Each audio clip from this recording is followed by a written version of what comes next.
कि भगवान को आप जल चढ़ाते हैं, बिल्व पत्र चढ़ाते हैं, तुलसी चढ़ाते, लड्डू चढ़ाते, मेवा चढ़ाते। अच्छा बताओ, भगवान को क्या चढ़ाना चाहिए? जोर से क्या चढ़ाना चाहिए? क्या चढ़ाना चाहिए भगवान को? बोलो मेरी मां। अरे भगवान के मंदिर जाओ तो पुष्प लेकर नहीं, नारियल लेकर नहीं, तुलसी और बिल्व पत्र लेकर नहीं। अब की बार मंदिर जाना, बहुत नारियल, बहुत पुष्प, बहुत लड्डू, मिठाई, सोना चांदी चढ़ा चुके, ना पैसा चढ़ाने की जरूरत, ना सोना चांदी, ना हीरा, कुछ ना चढ़ाओ। क्या चढ़ाओ? अब की बार मंदिर जाओ तो कहना कि हे बिहारी जी, हे श्याम सुंदर, आज मैं वस्तु लेकर नहीं आई, आज मैं सोना चांदी, रुपया, पैसा, लड्डू, फूल, दूबा लेकर नहीं आई या आया, आज मैं स्वयं को लाई हूं।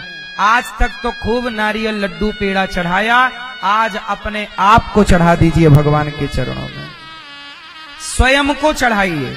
अच्छा बताओ, हनुमान जी ने राम को नारियल चढ़ाया था, तुलसी चढ़ाई, जल चढ़ाया, या हनुमान जी ने स्वयं को चढ़ा दिया? प्रभु आज से मैं आपका, आज से मैं, हाँ, तो बताओ क्या चढ़ाना चाहिए भगवान को? आपने आज तक वस्तुएं चढ़ाई हैं और भगवान को वस्तुओं की जरूरत नहीं है। भगवान कहते हैं चढ़ाना है तो आप अपने आप को समर्पित कर दीजिए भगवान के चरणों में। विभीषण जी गए लंका से, तो बताओ राम को क्या चढ़ाए? जल चढ़ाए, तुलसी चढ़ाए, सोना चांदी चढ़ाए? क्या? स्वयं अपने आप को उन्होंने अपने आप का समर्पण कर दिया। प्रभु मैं आपका, मुझे स्वीकार करो। आप लोग गलती क्या करते हैं कि भगवान को वस्तु देते रहते हैं। वस्तु की क्या जरूरत है भगवान को? पैसे कितने दोगे भगवान को? उनके तो लक्ष्मी जी पांव दबा रही हैं, तुम भगवान को कितना पैसा दोगे बता? उन्हें पैसे की कमी है क्या? लक्ष्मी जी पांव दबा रही हैं। तुम क्या मिठाई खवाओगे भगवान को? भगवान तो स्वयं गन्ना को मीठा बनाते हैं। गन्ना को मीठा आप बनाते हो कि भगवान? एक ही खेत में नीम लगी है और बगल में गन्ना लगा है। नीम कड़वी होती है जन्म से, गन्ना मीठा होता है जन्म से। कौन भर रहा है गन्ने में मिठास? तुम भर रहे हो क्या? फिर जो ईश्वर गन्ने को मिठास से भरता है, वो गन्ने की निकली शक्कर के बने लड्डू तुम भगवान को क्या खवाओगे? यदि भगवान को कुछ चढ़ाना है तो अपने आप को समर्पित कर दो। प्रभु ये दास आपका, ये दास अनिरुद्ध, मैंने भगवान को क्या चढ़ाया है? सच बताऊं, मैं स्वयं अपने आप को भगवान के चरणों में समर्पित कर चुका हूं। मैं किसकी प्रॉपर्टी हूं बताओ? आप गांव के लोग हो, एक वाक्या हुआ आप सबको पता है। 2013 में मैं इस घर से गिर गया था ऊपर छत से। पता है आप लोगों को कि नहीं? मैं छत से गिर गया था लगभग 20-25 फीट ऊपर से, और मैं जब गिरा तो मेरा कोल्हू टूट गया था। बोलो हाँ। मैं कई महीने हॉस्पिटल में भर्ती रहा, हाँ या ना? आप सब इस बात के गवाह हैं, मेरे गांव के सब लोग गवाह हैं इस बात के। एक बात बताओ, मैं 20 फीट ऊपर से गिरा था, मेरा कोल्हू टूटा था, मैं सिर के भर गिरता तो मर भी तो सकता था ना? क्यों जी, मैं नहीं मर सकता था? मरने के पूरे चांस थे कि नहीं? संभावना थी। मैं ऊपर छत से गिरा रात्रि के, और मैं गिरा तो हनुमान जी की तरफ मेरा सिर था और इस तरफ पांव थे। जब मैं गिरा तो मैं मरा नहीं, रातों रात मुझे हॉस्पिटल ले गए। गणेश दत्त भैया उस समय साथ में थे मुझे हॉस्पिटल ले जाने में। मुझे हॉस्पिटल ले गए और हॉस्पिटल ले जाके भर्ती किया तो डॉक्टर ने बोला कि अब आप चल नहीं पाओगे कभी।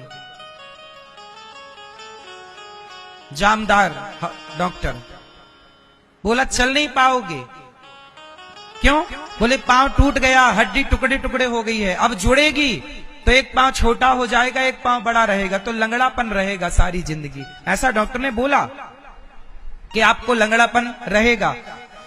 मैं 2 महीने लगभग बिस्तर पे पड़ा था हॉस्पिटल में। तब मैंने सोचा कि यार मैं गिरा था, मरा क्यों नहीं? यदि मरा गया होता तब तो अभी तक तो मेरा नामो निशान ना होता। भूल जाता ना सब व्यक्ति, कोई याद ना रखता। मैं मरा नहीं, मुझे जिंदा रखा भगवान ने। क्यों जिंदा रखा? मुझे तब समझ में आया कि मुझे ईश्वर ने, अब समझ में आया कि जिंदा क्यों रखा। सच बताऊं, मैंने तभी से सोच लिया कि मैं तो मर ही गया। मैंने अपने आप को मरा हुआ ही मान लिया कि मैं मर गया जगत के लिए। अब मैं यदि बचूंगा, जिंदा हूं, तो बची हुई जिंदगी भगवान के चरणों में समर्पण करूंगा, सेवा करूंगा। इसलिए मैं तो 2013 में ही मर चुका हूं। अनिरुद्धाचार्य तो जब छत से गिरा तभी 2013 में मर चुका था। अब यदि मैं जिंदा हूं तो ईश्वर की कृपा, ईश्वर ने मुझे बची हुई जिंदगी दी, इसलिए मैंने सोचा कि अब बचा हूं, मर जाता ना साहब, अब बचा हूं तो बचा हुआ सारा जीवन भगवान की और भगवान के भक्तों की सेवा में लगाऊंगा। ये मेरा तभी का संकल्प था। इसलिए ये दास अनिरुद्ध ने कुछ और ना करके मैंने सेवा को चुना कि अब बची हुई जिंदगी सेवा में लगाओ, अच्छे काम करो बस। मैं पहले भी अच्छे काम करता था, बुरा नहीं करता था किसी का, लेकिन फिर भी मैं छत से गिरा, कोई मेरे पाप रहे होंगे जो मुझे इतना कष्ट उठाना पड़ा। मैं कुछ दिन वैसाखी लेकर भी चला, हाँ या ना? 2 वैसाखी लेके चला, फिर 1 वैसाखी से चला, फिर लंगड़ाता हुआ चला। डॉक्टर ने आखिरी तक यही बोला था कि आप ठीक से चल नहीं पाओगे, लेकिन देखो डॉक्टर की कही बात मिथ्या हो गई। भगवान जब चलाएं तो देखो अब मैं दौड़ता भी हूं, कबड्डी भी खेल लेता हूं, आपके सामने दौड़ रहा हूं। कोई नहीं कह सकता कि मैं कभी गिरा भी था। ये बात केवल मेरे गांव के लोगों को पता है। तो मैं जिंदा किसकी कृपा से हूं बताओ? भगवान की। जब जिंदा उनकी कृपा से हूं तो आओ ना, बची हुई सांसें भगवान को सौंपते हैं। फूल नारियल क्या चढ़ाना, अनिरुद्धाचार्य ने तो स्वयं को चढ़ा रखा है। प्रभु मैं आपका हूं, आप जानो और आपका काम जाने। इसलिए मेरी मां, भगवान से प्रेम करो, सच्चा प्रेम। आप लोग आरती गाती हो,